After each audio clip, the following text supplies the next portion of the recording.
Hi, everyone. This is Genetic Frontiers, a podcast about the promise, power, and perils of genetic information. Find us wherever podcasts are found and go to geneticfrontiers.org to join the conversation about how genetic discoveries are propelling new, personalized medical treatments, but also posing ethical dilemmas and emotional quandaries. I'm your host, Susanna Smith. Today I'm talking with Tiffany Graham-Tarkowski, who is the Director of Arts and Culture at the Cleveland Public Library and the author of a new book, Living Proof: How Love Defied Genetic Legacy. Living Proof tells the story of Tiffany's experience living with Lynch syndrome, which is a hereditary condition that significantly ups her risk for developing colon cancer, as well as other types of cancer. Tiffany's mother died of Lynch-related cancer at the age of 30 when Tiffany was 11. And this conversation is a really special one for me because I often find it hard to describe what it means to live at risk.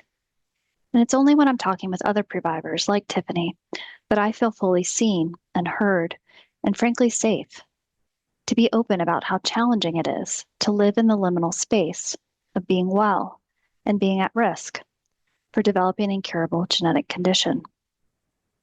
Because I think conversations like this one are so important and can be healing, today we're launching the Tell Me Project, where we're collecting stories about people's often fraught relationships with their own DNA. If you'd like to talk about how genetic information has shaped your life, please reach out at geneticfrontiers.org/the Tell Me Project. And now my conversation with Tiffany Graham-Tarkowski.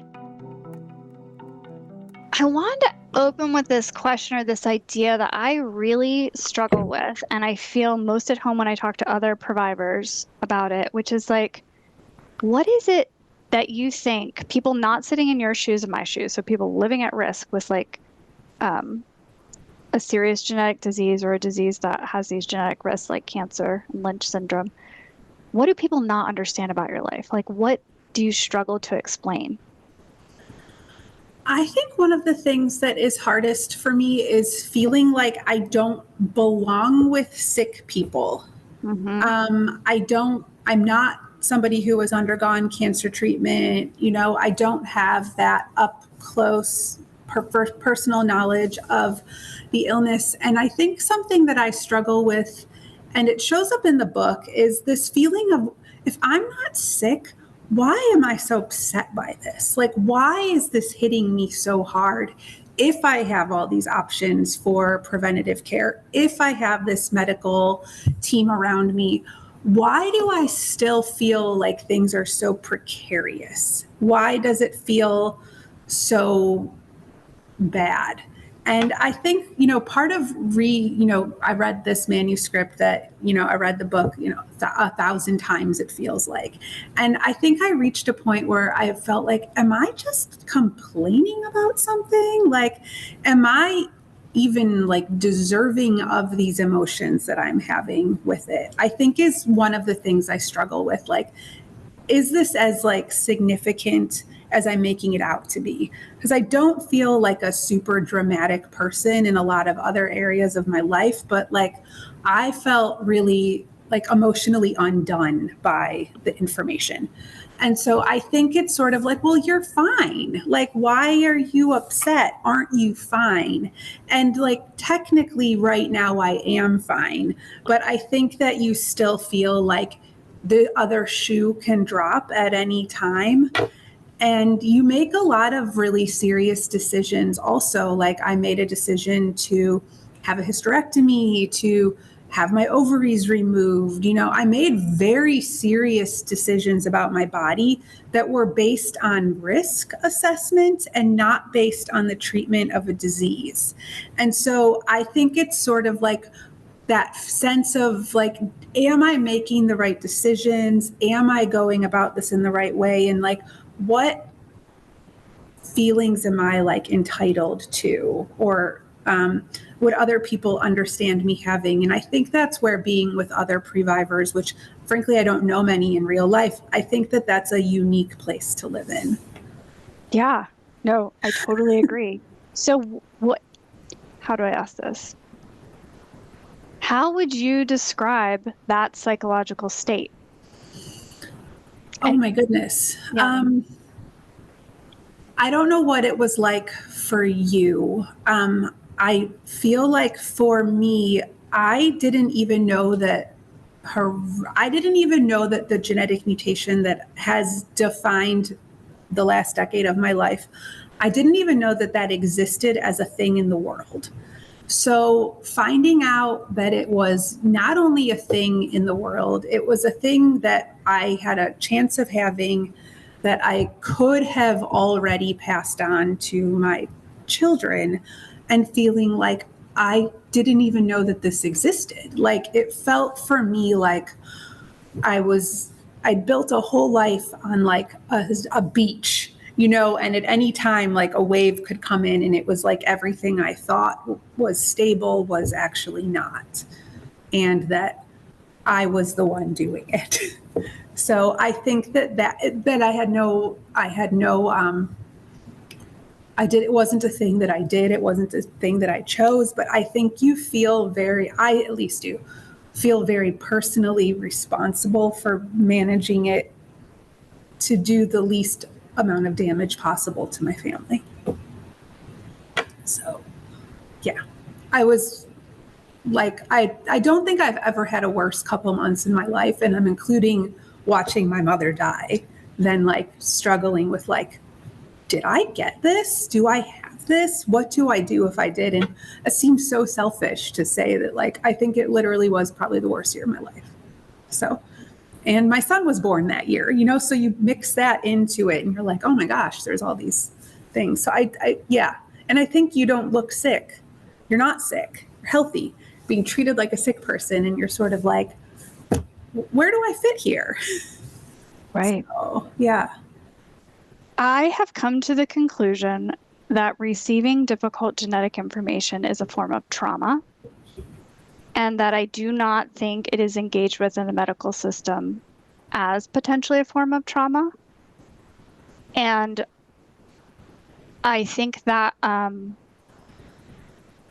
that state of living at risk is torturous. It is like, I mean, that's how I would describe it. I think it's like a form of really difficult psychological mind game that when I read literature, and I mean, Huntington's is the one that is examined, like, I guess because that community has been studied so long.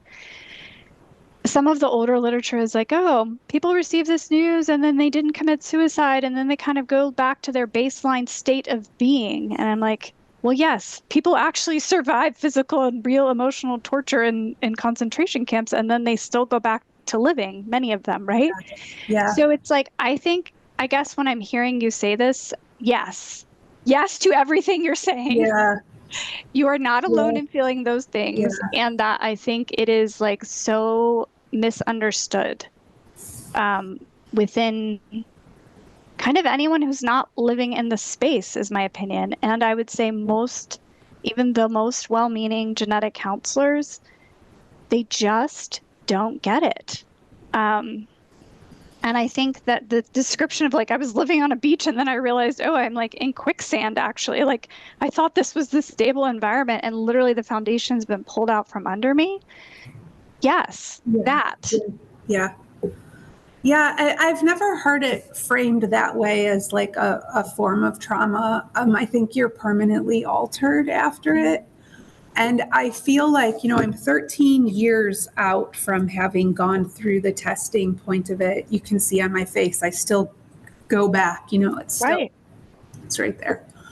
And yet I'm like profoundly grateful for it. So It's this very weird sense of like, it was devastating, and it was like literally life altering when you think of like the family I might have had. And I have two sons who I'm like so grateful for, and maybe they would have been the only sons I would have ever had, who knows.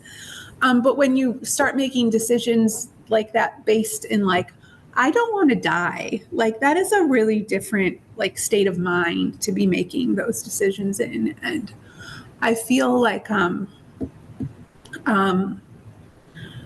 I think that I keep thinking that the science is like light years ahead of like our human emotional capacity to deal with what the science is telling us. So could you just talk more about what that year was like, the year Lynch syndrome entered your vocabulary? Sure. I was a mother. I was in my late 20s. I had a mother of a toddler at the time. Was a mother to a toddler at that time. And I think I had really built a lot of my life to that point on doing whatever I could to ensure that I was part of a stable family. I had and still have a wonderful husband. I had my baby. I had a job that I loved and had worked very hard for in a creative field. And I think I felt like I had survived this loss of my mother and that I was proving to myself that I was okay and had kind of come out on the other side of something very traumatic, but was doing okay. And when I discovered that Lynch syndrome, which I had previously never even heard of, was my uncle had died from cancer about 6 months earlier. And he had genetic testing unbeknown to us a couple weeks before he passed away. And my aunt shared the information with our family about several months after his passing. And I think what I felt like was the stable life that I had been building for myself, the life that I was very proud of having built for myself and that I enjoyed, felt like it was all, could all blow away in a second. And I became really fearful that I would reenact that for my son. Mm-hmm. That I would go through what my mother went through. Yeah. Which was awful. It was something I wouldn't wish on. I don't think I have any enemies, but it's something I wouldn't wish on anybody. And so I think that, losing my mother was so terrible and life shaping at the most fundamental level. But I was a child. And so I think that to take everything I knew,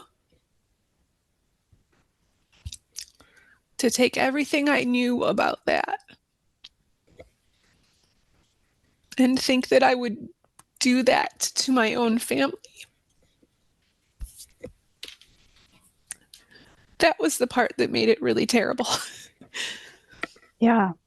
So I think that, it was for anybody who's ever had to go through something like that, like I think the thing about the genetic previvorship that you spoke about earlier is most people who discover that they have a genetic mutation or a risk for something, they're not like coming to it from a clean slate. You've either witnessed, something that has happened to someone you love, or maybe you've been diagnosed with something and you're living with, maybe you find out you have a genetic mutation because you're already being treated for something. And then the thought that you would repeat, I think it's the fear that you could repeat. That was the hard part. Yeah, sorry. That's like hard for me to get through. Sorry about that. No, I mean, I can hear the emotion in your voice and I identify with it. And I think this is kind of one of the things I want to dig into more, because I think you said it has been 13 years since you found out about Lynch syndrome. And for me, It's been 17 years since I found out about my risk for CADASIL.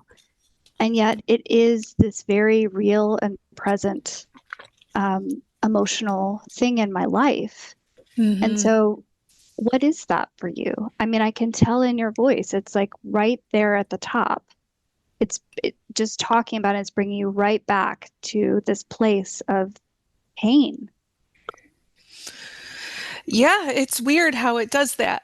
And I think one of the things that might, for me, feel unsafe out in the rest of the world is feeling like I don't have cancer. I'm so lucky. I don't have cancer. I haven't died. I'm still here. And I think I often feel like I don't belong with people who have had a disease. And I think I look really normal. And I think I act pretty normal. I had a lot of people when I shared that my book was, that I was publishing a book. I had people say to me things like, I had no idea, or um, you never told me. And that made me feel a little bit like I was betraying both of us. Like the person who was my friend who didn't know I was working on something. And I'm not secretive about the mutation. Like if anybody were to talk about it, I would always offer it I'll always offer that information about myself in the right setting. It's not what I'm opening up with new people with. If the conversation were to go there, I would never hide it. But it makes you realize how often it doesn't go there. So, and then you're working on this wonderful podcast, which you've been doing. And I've been, writing all these, for many years. And I think that there is maybe something extra vulnerable about like trying to do something creative and purposeful with this information too, that is a really interesting direction to go. And I think it was kind of a life-saving direction in a way. Like my medical team certainly saved my physical life. And I think that my creative life saved my spirit, if you will. And the feeling that I'm like able to share these stories or shed some light on something that is really still, we're still so early in what genetic information can give us. And I think that there's this sense that I should always just be grateful. You should be so grateful you know this. And I am grateful. I'm fundamentally so grateful for it. And at the same time, the other piece of truth is that like my fear lives very close to my surface. Yeah. Like it's a National Previvor Day for those with hereditary cancer. It's called National Previvor Day. It's ironic that we're talking about this today. Yes. Tomorrow is also the anniversary of my mother's death. And it was exactly 1 year ago that I was asked to do this clinical trial that I'm part of. So I feel like October brings up a lot of stuff for me. There's just all these, there's a lot of pieces to all of it. And I do think it's that feeling of, you need to do something with this. And it's hard to know always what that is. Yeah. So fear. I think fear is a thing that the fear and the anxiety of living at risk. How does that take shape in your life? What does that actually look like in your day-to-day life? In my day-to-day life at this point, like I always think I should exercise more. I'm really good at, movement and being physically active. I think like a lot of people, I'm not somebody who's good at sitting still.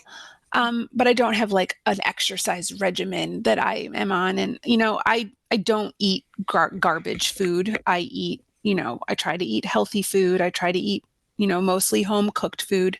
But that doesn't really become like, oh, you do that just because of this. I think, though, those are things that I became more conscious of a long time ago, and those are habits that I'm grateful now that I don't think about very much. But I have, in November, I am due for my annual colonoscopy. I think I have to also get an endoscopy this year. I get a colonoscopy once a year. I get an endoscopy every 3 years.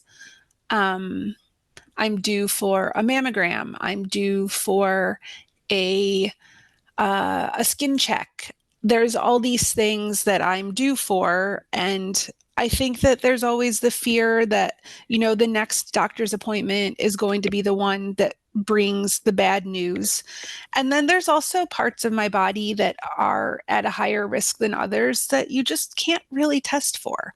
Like you can't test for a brain tumor, and you can't test for, you can do some work, to test for pancreatic cancer, but it's pretty invasive. And so, there's the things I am doing. And then there's the knowledge that like you are never able to test for everything. And, also the knowledge that anything could happen to any of us on any day, So, we're all living at the same level of risk just of being human. There's, I could get sick from something that isn't Lynch syndrome related, And so I think it's just all of those pieces. Yes, and it's a strange thing that I think you will fully identify with, that I take comfort in that. Like, I take comfort in the kind of dark statement, which probably says something about my sense of humor. Like, I could get hit by a bus tomorrow. And somehow that's comforting because we could all get hit by a bus tomorrow. Yes. Right? I take comfort in it as well. And I still avoid buses. But the knowledge that like, I feel like part of what the genetic testing does is it gives you the feeling that you have a crystal ball on your life. And I think learning how to live with what that crystal ball might be, or with what information it can give you, or with the right level of medical care and treatment, are you avoiding the crystal ball? And I think that we can never know where we fall on that. So how do you think your relationship with that has changed over time? Because for me, it's like, the day I found out my mother's diagnosis, I was 28. I was just in a radically different life stage. I was single, I was unmarried, I didn't have kids at the time, all of those things I have in my life now. And my relationship, just my emotional relationship to genetic risk, feels different now. And I'm curious how you feel about it. Like over 13 years, how does that live in your life? Oh, I mean, I think, my children are older than yours now. I think mine are 16 and 13. And my older one is sort of creeping up on the age recommendation for him getting tested himself. And so I think it's not only what it means for me that is really front and center for my mind. It's, have I passed this on to one of my children, and what does that mean for them? So how do you think about that now? And how do you and your husband think about it or talk about it? How do you talk about it with your sons? Oh, geez. I feel like every day's it's not something we talk about with them every single day. We do say things like, well, I hope you're not vaping. Our family doesn't have good genes. You try to make jokes about the things you don't want your children to do anyway, and hope that some of that sinks in. They certainly, they know about that I'm writing a book. They know what it's about. They know that I've had surgery. They know that I get colonoscopies. They know that my mother died and that my uncle died. They know these things. I think that it's the interesting thing for me is I feel like they know these things on islands right now. And they haven't like fully integrated all these pieces of information, that they're kind of all the same thing, if that makes any sense. And so it's curious for me to see how like their understanding of that gets pieced together. Because I think it's really for them not exactly like one, realization. I think it will be like a series of realizations. And depending on whether they choose to do genetic testing and at what stage in their life they choose to, I will have to witness them make decisions in their lives that this will come up at different points in their life. And I think it's like the kind of thing that you don't learn once and move on from. I think it's the kind of thing that happens and it continues to be a shadow that is cast over everything else that you do in your life. Yes, I think that's a very good description. You live in relationship to it for the rest of your life. Exactly. Yeah. So you mentioned something in your book that we didn't talk about last time, that I believe you were pregnant with your second child when you found out about Lynch syndrome. Is that the correct timeline?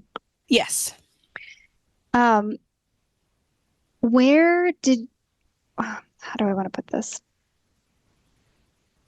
How did you think about that in pregnancy and in going through, genetic testing, the offering of genetic testing? You hadn't known this information when you had your first son. Yes. So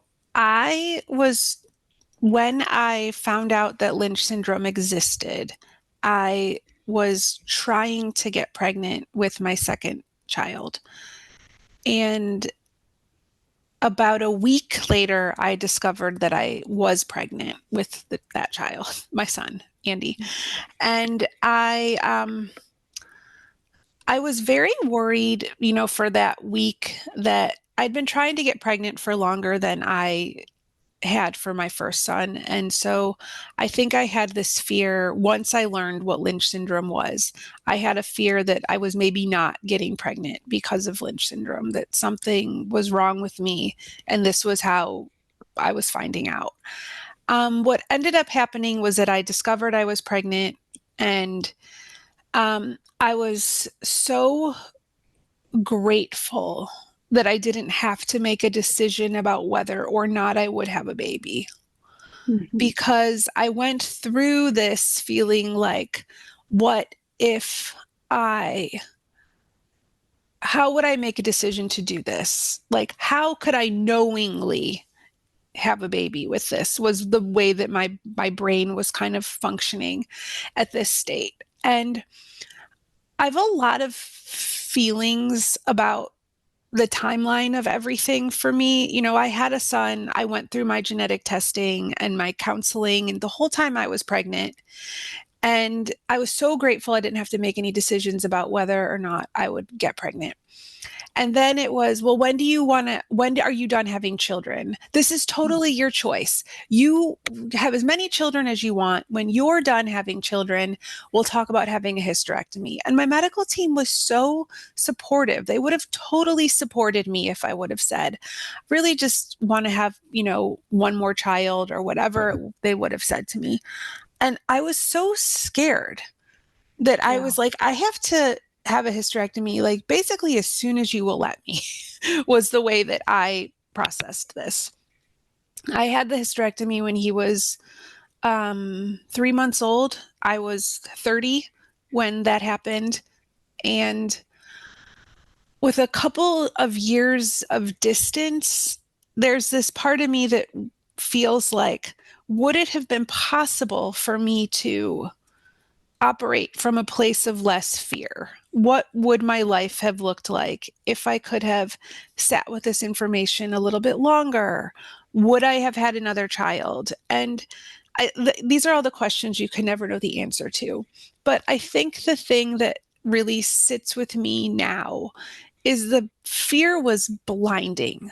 It was, do anything, whatever it takes. Have the surgery. Don't have any more kids. I was only 30. Right. And that was the age my mom was when she died. And so it was just whatever I need to do. And then it was weird because I had my surgery and they were like, your uterus was beautiful. Everything looks beautiful.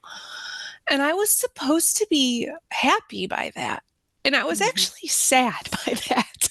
I was actually like, you mean I got rid of this like perfectly good thing that maybe could have done some, maybe I could have not treated it like garbage, which is how I felt. So I think you do sit with it for a long time, and you have to sort of make the decisions that are best for you at the time that you're making them.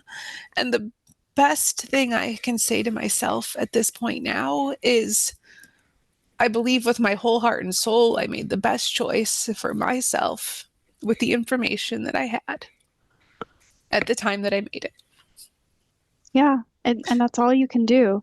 Right. I did very much appreciate in your book that you wrote into what, as a reader, felt like deep ambivalence about how you think about the decision to have a hysterectomy now. And I felt like you didn't gloss over it or pretend this was the only choice available. Like you allowed in the doubt. Mm-hmm. Yeah. I mean, and that was there. My husband probably would have supported me if I would have, wanted another child. At the same time, I was, feeling like, well, what right do I have to do that? Like, isn't enough enough? Just be grateful for what you have. Get out while you still can, kind of feeling. And it makes me wonder how many other decisions lots of people make in life, for all kinds of reasons where, really you're just doing the very best that you can. But I think any permanent decision like removing your fertility is just one that you'll always wonder, like, did I do that the right way? Mm-hmm. Well, and also you came from this place of deep fear. So yes. What is that? Like I'm asking sort of about your experience because I have had my own, right? Like the initial blow, the initial like shock of the information, the feeling of it makes sense. And also I feel deeply traumatized by learning this information about my parent and myself and my family. Mm-hmm. And then there's the settling of the bomb, right? And then the slow making sense of not what does this mean this week and this month and this year? What does this mean over decades? And what does this mean for my life choices? And so what do you look back at?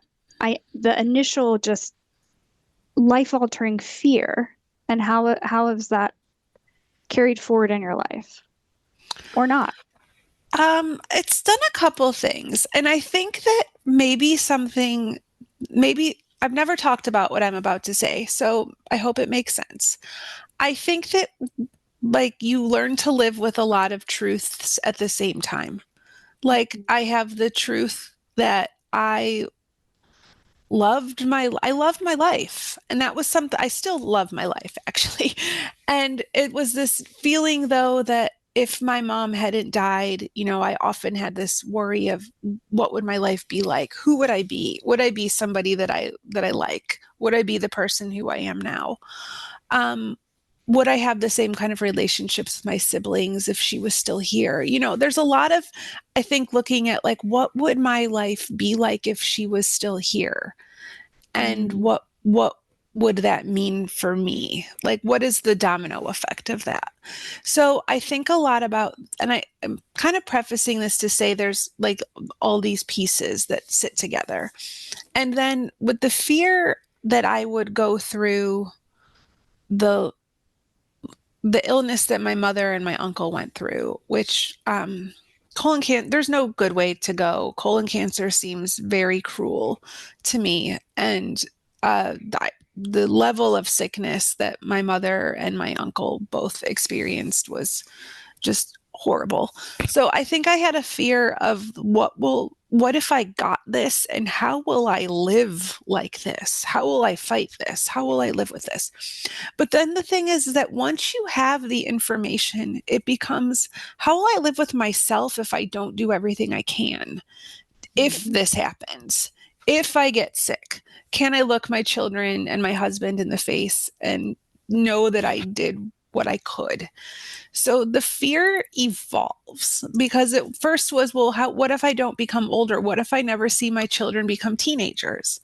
And knock on wood, now my children are teenagers. I'm older than my mom was. They're older than I ever was. And now the fear is, what if I have to watch my children go through something? Will I be strong enough to support them if they need me to? how will I handle the guilt that I will feel if they've inherited this part of me? So I think the fear shifts and evolves, and it's not a static feeling.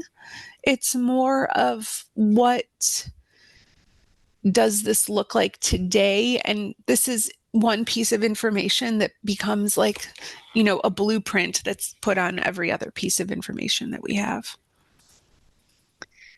Yeah. And I very much identify with this thing you've mentioned a couple of times of this fear for your children, and the fear of the emotions welling up for me as I say this fear of having your children watch you die the way your mother died.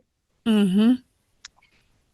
And that's a fear I very much share. I don't know if I shared this on our last call, but I found out my genetic risks before I had children. And so I did prenatal testing for both of my kids. So I actually know that my kids are negative for the gene that my mother carried, but I don't know my own status. And so I still carry this fear of they may watch me die the way my mother died.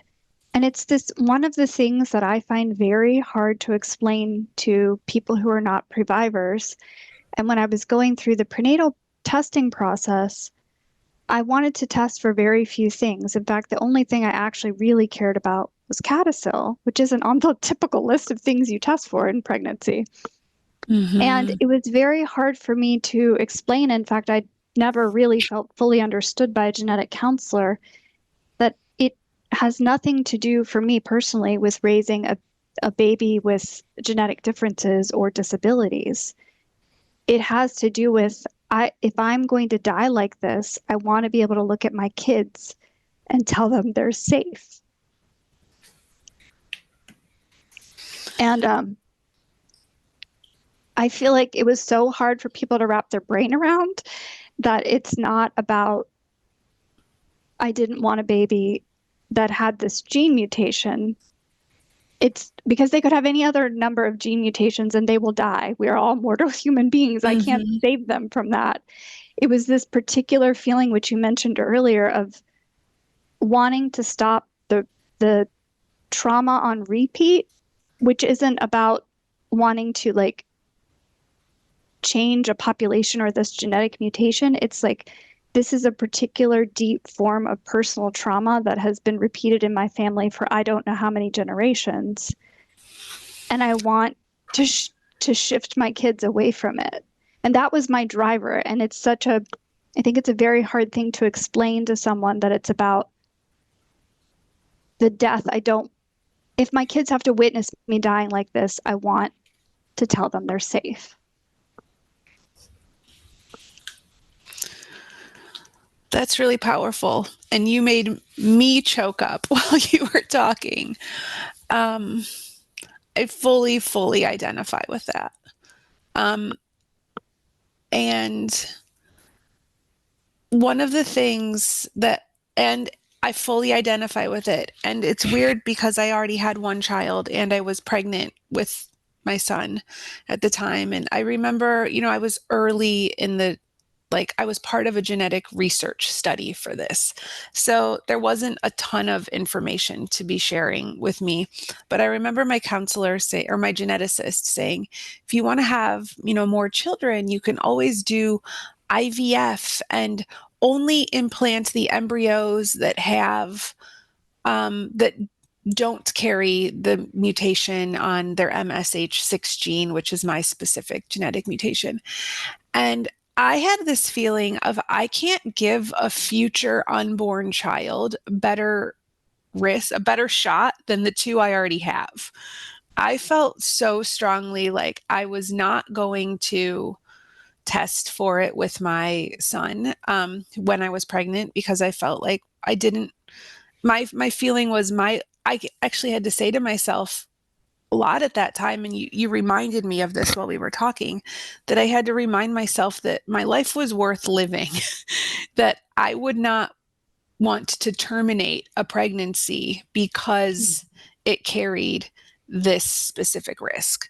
I feel like I would maybe have felt differently if we were implanting a bunch of embryos and, we were picking and choosing in that way. Very different. I felt so connected to this pregnancy, like it felt like a miracle for me at that time. And it felt like a piece of hope in a really awful, I said that was the worst year of my life, and yet I got my son out of it. So he's pretty amazing. And I definitely had feeling that I couldn't give one child a better shot at this than the others. Couldn't pick and choose on that. So that was something weird that I thought through, but that I also had to say, like, so what if they do? Like, I think it was a coping mechanism, was I had to say, so what if they have to get colonoscopies? Like, that's okay. And I think my feeling, and I relate so strongly to you saying that you want to break the chain. And I think I feel that immensely. And yet, because both of my children already exist, and Right. I don't know whether they're positive or negative, I find myself needing to say things like, well, it's not that bad. If they see me, going to, my regular appointments, and they're not women, so they won't ever have to think about a hysterectomy or something. I find myself thinking through, like, it'll be okay because they'll know, and I'm not dead or dying yet, knock on wood. And maybe they'll see that it doesn't have to be as traumatic as it was for me. Mm-hmm. Well, and they'll have you to guide them. I which you hope didn't so. have. Right. Yes, thank you for that reminder. Yeah, it's a hard path to walk, but they will have someone who's walked it. Yeah, thank you. I appreciate that. And I think trying to show, like, see, you can still live a good life even if you have this, I think, is another way that my fear manifests itself, is like searching for silver linings or something. Yeah, I mean, I feel this way too. I very much identify when you said I had to remind myself that my life is worthy. And I've also felt that at many points. And I've also honestly felt the judgment from other people in some of the choices I did make around prenatal testing, because they translated it, my desire to do prenatal testing, and I decided I would terminate if the pregnancy was positive, as a judgment on that's not a life worth living. And I kept wanting to add the addendum of, but if they have this gene, I have this gene, I gave it to them. So, and my life is worth living. Yeah. And I shouldn't have to tell you that out loud. But I wanted to also kind of say, you don't understand how loaded, how laden this information is. Yeah. And I think the piece I really identified with when you said, I didn't want to do IVF because I wasn't able to do it with my other children or pregnancies. I went through the exercise myself of, I had my first child, and it was just a very psychologically trying thing to test a pregnancy that I very much wanted, and I very much wanted to have a baby, and sort of sit with, we're going to test for this disease and I'm going to terminate if it's positive, which I didn't want to do. Yeah. And then my husband wanted a second child, and I also really did want a second child, but I didn't want to go through that process again. So much so that I, for years, sat with, no, I can only have one. And I talk about I got that. lucky. Right. Yeah. Yes. Yeah. And I felt so strongly with my first son of, like, every little piece, I will never do this again. I'll never see a baby get its first tooth. I'll never see a baby learn to walk again. Like, this is my only shot, my one and only. And it was premised completely on the feeling of, I can't psychologically scale this wall again. Like, I am unable to do it. And my husband was like, well, maybe we have a second and we don't test. And I very much came to the same conclusion you did, which is, I can't have another child and not know if I was, like, I could have made them safe and I didn't. Mm-hmm. And then they have a sibling who I know is safe. Like I can't offer them these. In my mind, it was like different odds that I had control over, even though I don't have control, I know but it was like, it's a mind game. I relate very, very much to this. Yes. Yes. And so yes. Yeah. So hard. And it's so hard to explain to a healthcare professional. I mean, I went down paths I did pursue blinded prenatal testing, and I did have a second child. But explaining the psychological reasoning around it, I mean, I don't think anyone really ever got it completely. They just kind of eventually allowed me after I shopped around enough for a provider. Oh, yeah. Wow. Yes.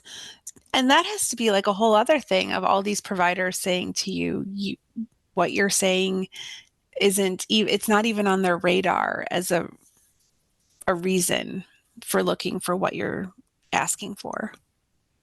Yes. I mean, and you may have had this experience too. And in fact, one of the things I wanted to ask you is how you operate in the healthcare system generally, even outside of your cancer risk mitigation team.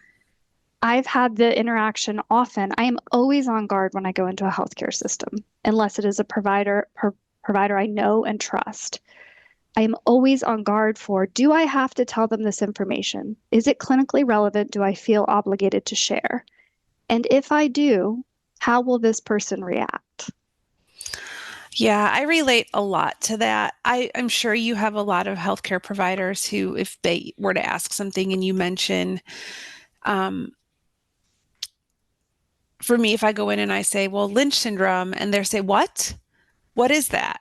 I don't see it in here. And then I have to say, well, it might be listed as HNPCC, which stands for hereditary non-polyposis colon cancer or something like that, which is not even an accurate description of all of the systems of the body that my mutation could impact. I find myself, so I don't like working with providers who don't know about it, have never heard of it, and don't know what it is. And then I don't like feeling like at the dentist. I'm like you. I'm like, they don't need to know this. This does not impact, my teeth or whatever. And so I probably put it in, once, but I'm not bringing it up. And I'm outright generally like insulted when a healthcare provider says things such as, well, when was your last menstrual cycle? And I get to say something like, well, October of 2011. And then I love when they like look at me with horror. And I'm like, if you would read my chart, you would know I had a hysterectomy, like I had a pregnancy, like do your homework. And I feel like it's just do a little bit more to know who's walking in the room and think about how you're asking these questions is something I think about a lot. Yes, I feel that. And I've felt also, even from actually fairly well prepared, well-meaning healthcare providers who, at least have given my chart a cursory glance. This puzzlement in my case, because I don't know my gene status, also because with CADASIL, there's nothing I can really do. There's no preventive surgery or treatment. Just fundamental puzzlement of you don't know this information, and they kind of can't make sense of that. And I feel like some thought process of like a thought bubble over their head of like, don't judge the patient's choices, but also I can just see the total confusion on their face. And it just reminds me often this place of aloneness I feel when I walk into healthcare settings of both, I need to be guarded. What might happen with this information? Do I have to educate them for the 100th time? And will I be judged? I think is my biggest source of guardedness. How emotionally judged will I feel walking out of this appointment? Yes, I fully relate to all of that. And even like with Lynch syndrome, there's like a list of cancers that are connected to it, but it's also like a growing list, or as they learn more about it, they change things, which I guess is, all medicine is probably like that. But, it started with you don't need a mammogram until you're 40, like everybody else. And then like 1 year, they're like, you need a mammogram. And I was 35 or something. And I was like, oh, I'm getting a mammogram. Oh, okay. Like, I think you just start realizing, like, a little bit for me, how imperfect the medical field is and how much it is growing and shifting and evolving as it learns more about things. I think that's been one of my big takeaways in going through all of this with the medical field, broadly speaking, is that they are learning as they go also. And I think that once you're in the medical field long enough, you get that. But if all you're doing is getting your regular checkups and so on, I think we think that our medical professionals know everything. And there's so much that they're still learning and doing their best to treat. And that's where I think second opinions become so important, or figuring out if you're working with someone who can treat you in a way that feels right for you. And so like my brother, he also has Lynch syndrome, and he also has Crohn's disease. And at one point, he was the only patient that his doctor, who was the head of the Digestive Disease Institute at the major healthcare system that we are part of, was the only patient he had ever treated who had both. And he finally said to my brother, I don't exactly know how to treat you. And my brother was like, that was the best thing you could have ever said to me. Yes. Because he felt like he was being kind of jerked around. And when the doctor was finally like, there isn't a roadmap for this, my brother was like, thank you for being honest with me and, talking to me like a human here. And so I think that you do realize that doctors are people and that this is not all cut and dry. Yes, and for me, it's when doctors realize that they're people that it forges this deep bond of trust. And I'm thinking of, there's this series, if you haven't listened to it, on the Nocturnus podcast, it's the Uncertainty series. And the whole, I think it's 10 or 13 podcasts, they talk about how situations of uncertainty are approached in medicine and how they're very uncomfortable for patients, but they're perhaps even more uncomfortable for healthcare providers to sit in a place of uncertainty. And yet, I think when you and I present in healthcare settings, we fundamentally embody uncertainty. We, as patients, are the uncertainty. And I have been in so many interactions where it's like, this has become uncomfortable. Like, I am socially uncomfortable. It feels charged. And I've walked away going, what happened there? Why are my questions seemingly setting this person off? And I've come to the conclusion, like, it's because the questions I'm asking don't have answers.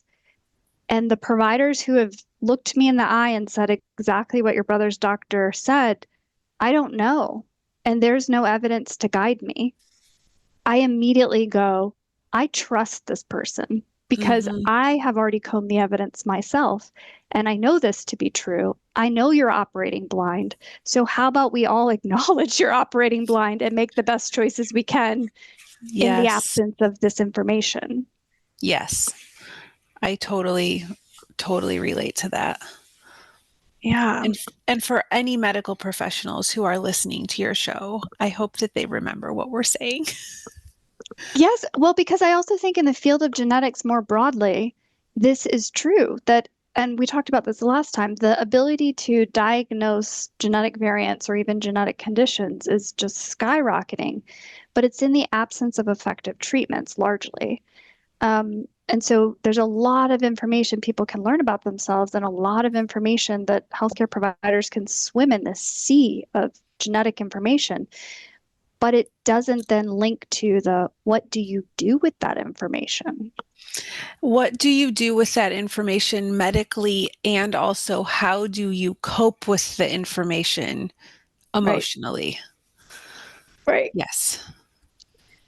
Yeah. And so this coping piece. So one of the questions I wanted to ask you was around, and I think we both have lived with this experience, sort of at a philosophical, existential level. I've been tossing around this idea of like, well, we all know we're going to die, right? There's this moment in our childhood where we all wake up and realize this deep and difficult truth, which is that I am a mortal human and everyone around me that I love will die. And I feel like that is this moment of just awakening as a human being. Then there's this other moment that you and I have lived through, which is being given the statistical significance, which is, fairly significant. It's not like a 1% chance that you will die this way. And this way, for both of us, is attached to a very clear and painful memory of our mothers. Mm-hmm. So what is that? How do you think about that? Why is it different to say, this is how you might die versus just, you will die?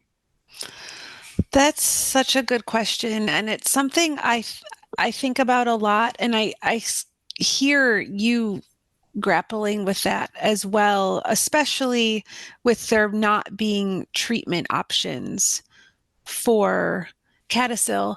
And so my question for Lynch is a little bit different because my statistics were basically 80% of people with your genetic mutation get colon cancer.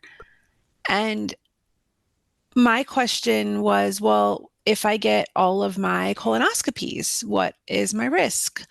What does it go down to with all of these screenings? Does it become 25%, 10%, 8%, 0%? We don't know.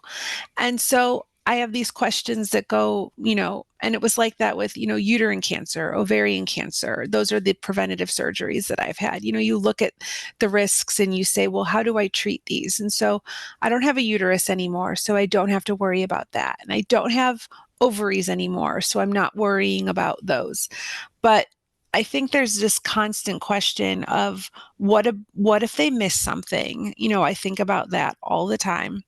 What if they miss something? What if it's growing too fast? What if it grows exactly the day after my colonoscopy?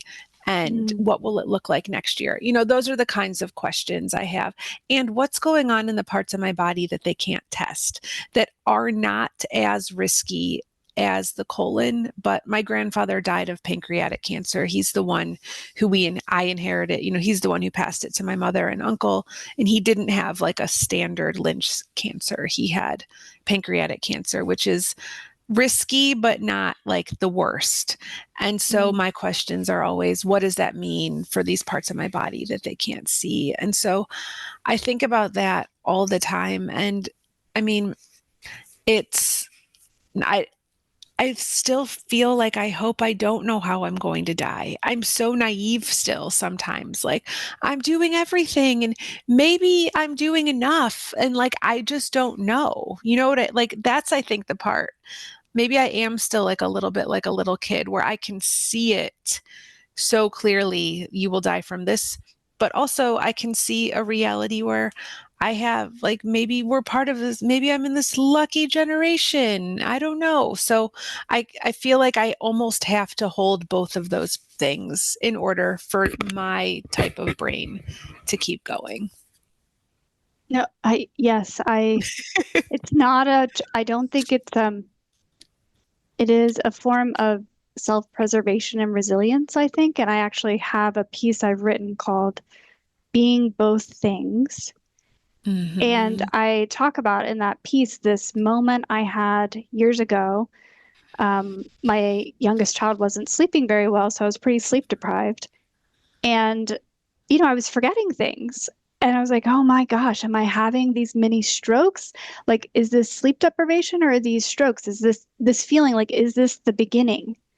And I remember looking at myself in the mirror one night, kind of questioning, like, oh, are you positive? And then kind of going like, no, I'm negative. And also feeling like these things are both true for me on any given day. Like I believe one thing based on my sort of mood and state and feelings, and I believe the other thing.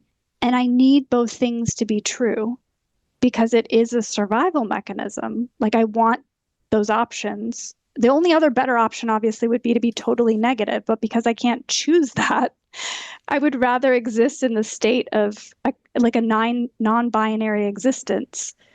And also that I feel very strongly that if I knew in absolute terms how I would die, I think it could deeply affect how I live. I completely agree. I completely agree with that.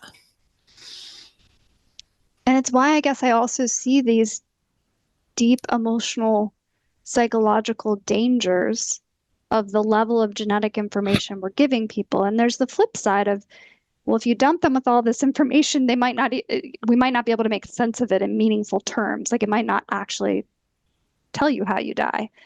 But to the extent we move closer to that, I am very unconvinced that that is an emotional win, or that helps people lead meaningful lives. I think especially if there isn't a scientifically proven course of treatment that can help people. Yes. Yeah. I mean, yeah, I feel I really do. That resonates a lot with me. Yeah. I have a question for you. And Yeah. as you're talking, I'm thinking about these gray places that I think you exist in and I exist in, and the feeling of, being many things at the same time. And one thing that I feel that I'm listening to you talk, and I feel like a weird thing about me is that I'm really more comfortable than almost anybody else I know living in gray spaces, like broadly speaking, professionally speaking, or like weird in between phases, and like understanding that there's things I can't know. Weirdly, I'm unbothered by a lot of these, like professionally.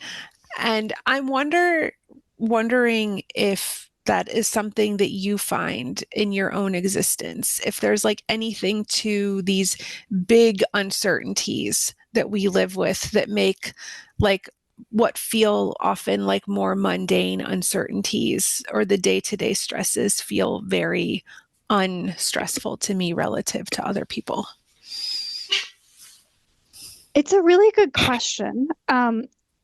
There's a part of me that wonders, had I not learned this information at 28, kind of like you were saying about losing your mom, like that's fundamentally shaped me, right? It's shaped my willingness to sit in and choose uncertainty. So would I cultivate that otherwise? I have no idea. I can't go back, right? But I do think it is true that I either I maybe am, or I have become a person who I self-select things I find meaningful and fulfilling over things that have a defined and direct path. Interesting.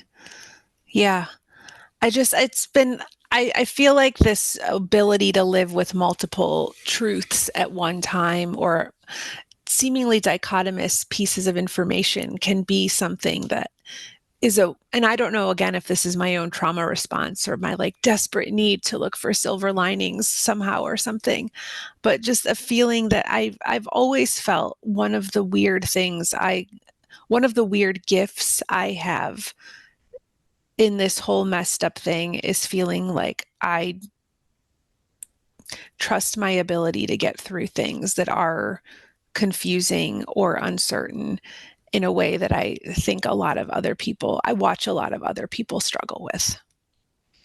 Yeah. I mean, I think for you and for me, and you were even younger when you lost your mom, to live through something like that and come out on the other side and build a life that you are happy with and proud of is in and of itself its own form of like a reinforcing mechanism of, your own worth and capability. And you can't go back either and know, well, if I hadn't lost my mom when I was 11, would I feel this about myself? Totally.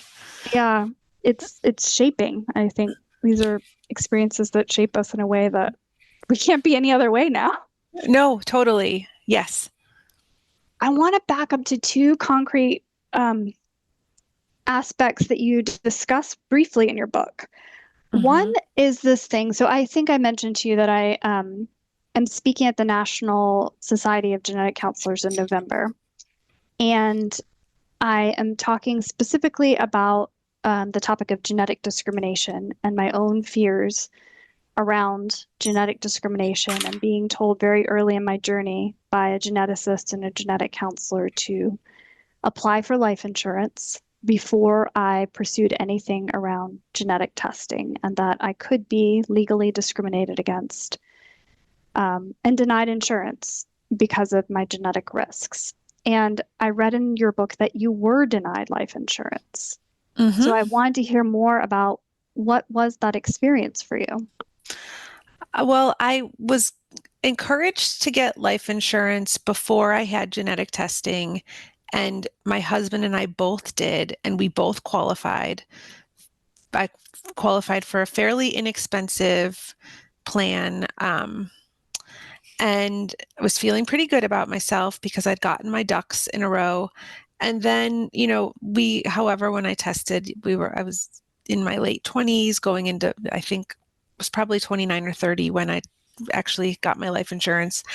And then many years later, my father-in-law passed away. And my husband and I felt like we really needed to get like our financial lives in order and become grown-ups and take care of our children and better than we were. And we went to a financial planner who was basically like, you're really underinsured for basically like when you look at your income and what it would cost for your family to replace your income and value. He was not just talking about money in, but also the value that you bring to a home and so on. This is so weird to talk about. And it was basically like you're underinsured. And my husband and I went and got, he's like, you should be insured for like triple what we're currently insured for. And so my husband was once again easily given another life insurance policy if he chose to get it. And I was given just a big denial letter. And that really hit me in a really weird way. I think living in America, like the most capitalistic place ever, and feeling like all these insurance companies all the time are doing everything they can to get your money. I think not even being offered like an expensive, like a really ridiculously expensive option like they would rather take none of my money than any of my money was such a bizarre feeling. And it really made me feel, it goes back to that question of worth that we talked about earlier. Yeah. I was not worthy of insurance. I was not worth their effort and expense to insure. And I mean, I basically like crumbled it up and I threw it in the bottom of my garbage can and was like, I'm never thinking about this again, which is basically what you do with all the thoughts that end up plaguing you, in the future. If it was so easy to stop thinking about it, wouldn't be so dramatic. But no, I was denied life insurance, these 7-8 years after qualifying for it the first time and trying to get like a higher level of insurance. So that is in fact true and sad. Yes, and I think this is why I wanted to touch on it because I think it's something that certainly not all healthcare professionals and perhaps not all genetics professionals realize. And that this is real and it can happen and it's legal for insurance companies to do so. And there are different parameters placed on that based on the state you live in. But I talk about in writing, and I'm going to share at this conference, sort of my experience of sitting down in a life insurer's office and going through the booklet and the questions you had to answer and reaching the question that says, is there any form of heart disease or any other hereditary disease in your family? And realizing I can't say no, like that would be fraudulent. And if I say yes, it launches into a whole other list of questions. And so I got up and left, right? But the feeling I had, I think, is the part that you will understand, but I want people to understand. I was just like flushed with shame. Like I just had this feeling like I had been caught shoplifting, like this deep sense of I have done something wrong. Um, and so I think it's this twofold piece of like, we live in a country where people perhaps most in need of these types of social supports that only exist in this capitalist form where you purchase them can legally be denied these form of support, to support their family if something bad happens. And that's allowed. And so to me, that's like this deep injustice that we shouldn't be discriminating against the people most in need. And then it's this other piece I want to hear your take on of like the feeling I had, which is like it induced deep shame in me. Yeah, I relate to all of that. And as you were talking, you reminded me that I had another train of thinking along all of this when this was happening, which I'm like a project manager, essentially, like more or less. That's my work. And albeit in a creative field, but it's interesting because that basically means that my job is to figure out how to get things done. And there's usually no clear path towards getting the types of projects done that I'm getting done. And so what that means is that I'm always looking for, well, if we can't do it this way, we can do it that way. And if that won't work, then we can go to this other option. And so my brain is always going through that kind of gymnastics. It's, I think, partly a professional skill and might also be like just the way that my brain works generally. And I was like, but I get colonoscopies, but I had my hysterectomy, but I do all the things I'm supposed to do. Like, I think I was having this sense of injustice of like, I'm doing everything right here and I'm still not good enough for you. Like that, I think was part of the other like side of that coin for me with this whole thing was like they didn't want to understand it. It was the insurance underwriters wanted a reason to say no to something, and they weren't willing to like do the homework of seeing like that, I wasn't like, did I still have an 80% chance of dying of colon cancer at any moment, or had it actually dropped down? Like I wanted to be able to share that kind of information, and I couldn't, and it didn't matter. So it was like a long-winded way to say like I'm like a good student who likes to follow the rules, and don't you see, world, I'm doing all that I'm supposed to do and you're still doing this. That was a little bit of the response that I had to all of that. And then I lost track of the second part of your question, which I feel terrible for. No, just that it's this two-part thing of like the injustice that we will discriminate against people who are perhaps most in need of the types of supports that life insurance would provide for a family. If one of us dies in the next few years and we have kids who are still at home. Oh, yes. And it was connected also to the shame piece of all of this, which is like, now you're giving me more things to feel terrible about. Right. Like now there's like more that I have to feel guilty for. I'm already going to emotionally damage my children, but they'll lose the house. And, you start going down that tailspin of thinking that is not healthy for anybody, but impossible for me to avoid. Yeah. So yes. Yes. So I want to ask the question about, I want to talk about shame. I want to talk about guilt, and then I want to turn it to something positive.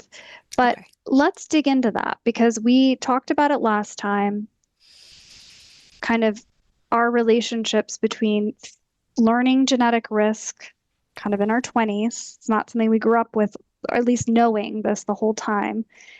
And then the feelings of like unworthiness and shame. And I had shared with you last time, for me, I learned that information at a moment in time where I was in my late 20s. I was living in New York City. I had recently gone out of graduate school. Sort of my life was going well. I was doing a lot of the things I wanted to do. And then this sort of bomb dropped in my mom's health, but then after that in my life. And I really had to sit with, what does that information mean for how I'm trying to build my life? And at the time, it was like finding a life partner. And I feel like there were years where I spent years in relationships that were not good for me, that I shouldn't have been in, and had to ask myself later, why was I in those relationships? And I think for me, a part of it was this feeling of, I'm carrying this genetic risk. I'm asking someone to take that on. And I felt ashamed. I think I just have to keep saying that out loud. I felt ashamed and like I had suddenly become less than, even though I was the same human I was before I found out, and I'm the same human I am now. And I think I live in a different place with it. For years, I just felt somehow less worthy because I had learned this information. So I just want to hear from you, like, what is your relationship with these feelings of shame or guilt, and anything you want to share around it? Yeah. Yeah, I have big feelings about that. I was already married, as I mentioned, and I think that one of the feelings that I was really hit with the hardest was that I was doing something to our family, that I was creating chaos or would create trauma, or would that I was the storm blowing into my family. And my husband, the feeling that my husband didn't sign up for this. This wasn't what we'd obviously we didn't know it existed. It really made me think a lot about like the in sickness and in health part of, if people have traditional marriage vows, that's a thing, that you say to someone.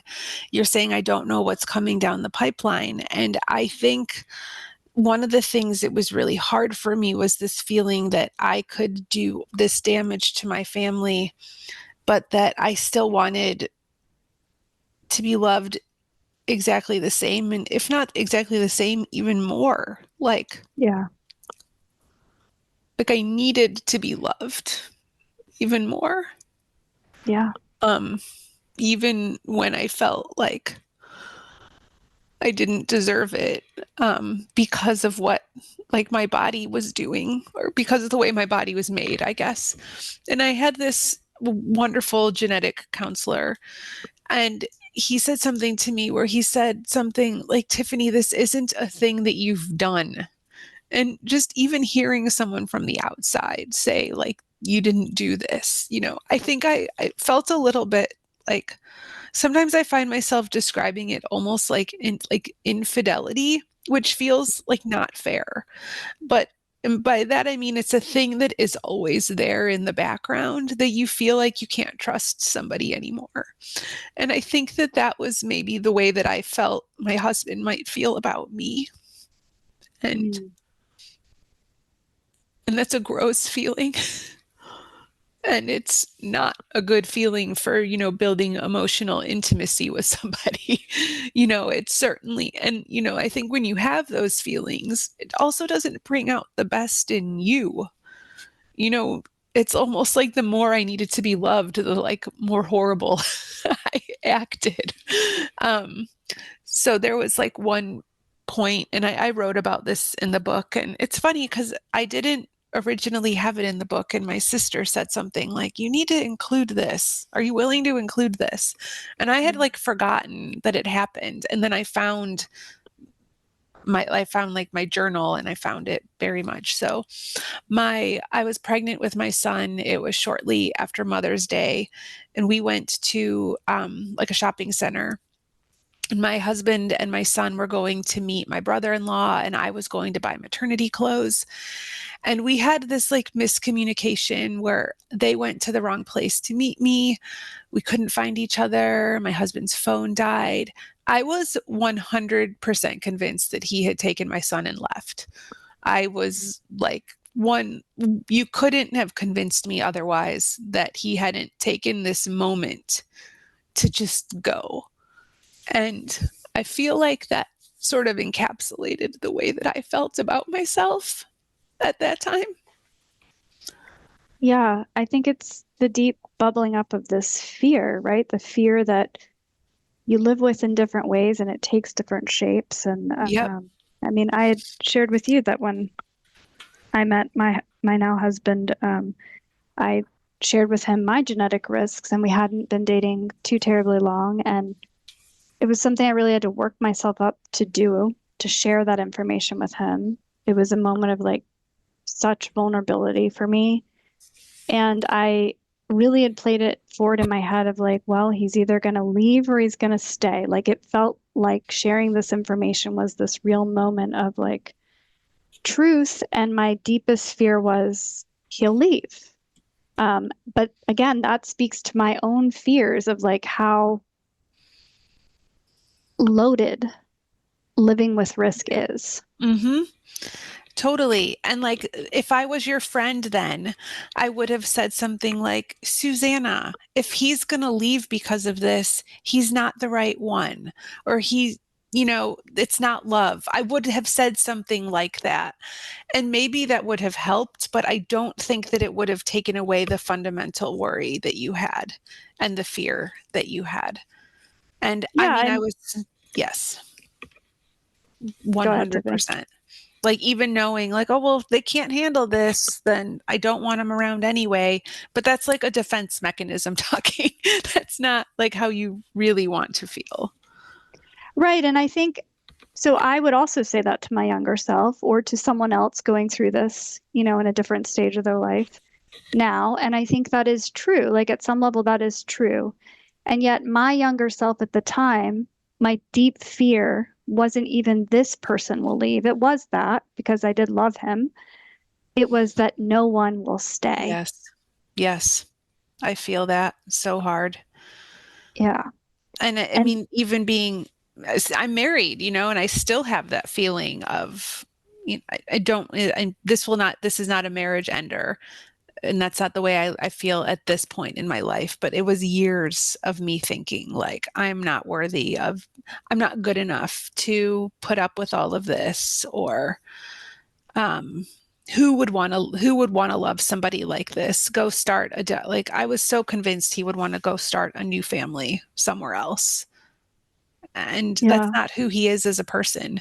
So it was also a really unfair batch of my own psychological stuff that I was definitely like transposing onto him, if that makes any sense.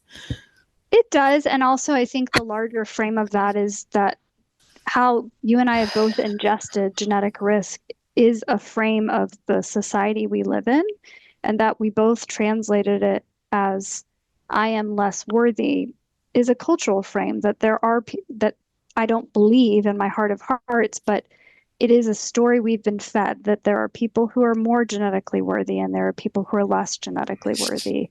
Oh, And I think yes. I shared this with you on our last call, but like for me, I've come to the place of I live in a place of knowing at least one of my risks. But the reality is, every single human who is a mortal person lives with genetic risks. Most people just don't know what they are the way you and I do, Mm-hmm. but we actually aren't exceptional. I mean, I view us as like we're the canaries in the coal mine of what Yeah. could be anyone. It's really interesting because you planted that thinking in my brain the last time we talked to each other. I had never thought of it that way. And that was a really freeing way for me to see what we're going through and living through, and made me feel a little bit of like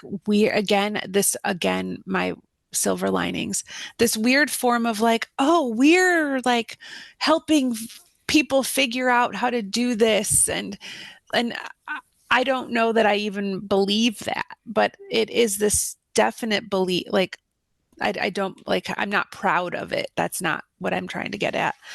I feel like with what we're going through, we have things that you can know about with the current information, and there's more and more access to more and more information, which means there will be more people walking around the world like we are with that access. Yes.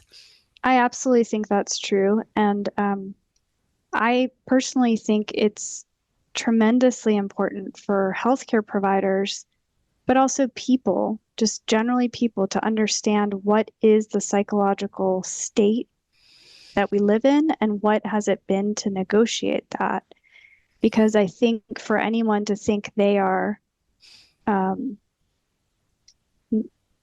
not at risk of walking the same path is not true. And when I say things like, or you say things like, I'm afraid I might die like my mom, and I'm afraid my kids might watch me die like my mom. Mm-hmm. Everyone should be afraid they might die like their biological relatives. It is, in fact, very likely, right? Mm-hmm. So we have this other way of statistically understanding it, and it has a name and it has the acronyms of the genes attached. But in fact, probably most people it's very likely they might die like one of their parents or grandparents. Right. Yes. Yeah. So I want to end with this other note you struck on our last conversation. You said that, living at risk is really hard information to take in, and also that you're tremendously grateful for it. And so I want to talk about what that is. What is the gratitude for learning about Lynch syndrome? Well, for me, once I got, past the shock and the, fear, I do think that I'm the kind of person who the unknown can be even more scary than reality. Like, and so the fear of thinking through what happens to my mother happens to me. But then once I got the diagnosis and putting aside my sadness about not having any more children, if I didn't know that I had Lynch syndrome, I would probably not be alive anymore. I probably would have gotten sick. I have had polyps removed. My mother died when she was 30. When my ovaries were removed, I was told that they would have had to come out in a few years anyway. So I feel like I have an overwhelming sense that if not for genetic testing, in spite of the emotional damage that it has done to me, I feel like fundamentally grateful that I am here to witness any of it. And that's huge for me. So I truly believe that the genetic testing saved my life physically. And I think the other thing that has come to me is when you have to think about death all the time. I think it puts into laser focus the things in your life that you want to live for and the things that you want to do. And I think that I'm really, really good at focusing my time and my energy in the ways that bring me the most amount of joy. And for me, like, I wake up every single morning and I write, and I am good at noticing good things outside. My son likes to drive past Lake Erie every morning on his way to school. And we do that. And every morning we talk about how beautiful it is. And I think that it has been like a permission slip in some way to say, like, to the reminder that, like, I get one shot here, whether Lynch syndrome cuts it short or not. Like, what is the kind of life I want to be living? And how do I show my children how to pursue their dreams? And wish upon anything that I could have written a book about a different topic than what I did. But I wrote a book, and I showed my kids how to write a book, and I showed them what it means to show up for yourself when you want to do something that seems bigger than you're capable of. And so I feel like the gratitude for me is in feeling very, very much alive all the time. Yeah, I second that because I think for me there isn't, I don't have the ability to do real preventive measures, but I think one of the pieces of gratitude is I could test my pregnancies, and so I can say my kids won't carry this gene. They don't carry this gene. Yeah. So I'm grateful for that. But I think even if I hadn't been able to do that, I think there is this abyss that we've stood next to, and it is the abyss of like not just knowing you will die, but knowing you might die like this, despite your best efforts. Mm-hmm. And it really distills down the value of your life. And I think you can look at the people you've loved, you've lost like this, and really understand every day is like a gift. And Yeah. how do you want to spend it? Yep. And I think that it's that sense of really making you focus on living the life that you want to live. I think that's what being so cognizant of your mortality can do for you. And Mm-hmm. sounds counterintuitive, but it feels very very much like the thing that has, like I said earlier, and when in our talk, like the peace that has made my soul feel like I'm not just physically here, but like my spirit feels intact through all of this. Do you feel like sort of building on that a little bit? Because your mother died at 30, and that's just so young. So young. And my grandfather died well, he didn't die. He got sick. He had his first stroke at 46. And I turned 46 this month. We're now in October. And so for me, it's like these moments, like when I was 28, 46 felt far away, but it didn't feel that far away. And then as I Mm-hmm. got to 35, 46 didn't feel far away at all. And so I feel Oh like it yeah. is this shrinking down of, like, I always keep in the front of my mind, how many days, how many years might I have before my brain doesn't work the way I want it to? And it feels limited. And I think you'll understand this, and that because it is limited, and this is the reality of everyone's life, it feels expansive. Mm-hmm. Yeah. I mean, so yes, I feel that. So my mom was 30 when she died. My uncle was 46 when he died. I'm 43. My husband just turned 46 this year. And so I think when I was 30, 29 when my uncle died, 46 did not seem old, but it certainly didn't seem young. And now that I'm like a person in my 40s, 40 seems perfectly young to me, young and Right. vibrant and all those things. So I do think that age looks like, to me, it's like whatever age you are looks young. So, um, but I feel like with the sense of like the expansiveness is a little bit for me of like, well, what could I do to make all of my days be days that I love and that I don't want to get old and feel like I don't have anything to look back on and be happy with how I spent my time. Like I started gardening this year. I never thought I would love watching flowers grow as much as I do.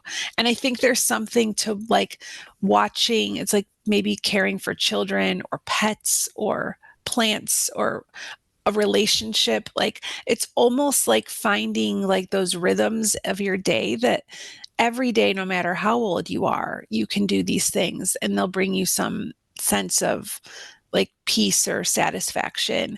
Like I've been finding a lot, like for me, that's what makes me feel like, oh, you are not young anymore. You are getting old because now you like to do these things that I always thought old people liked, but now I understand why they liked them so much.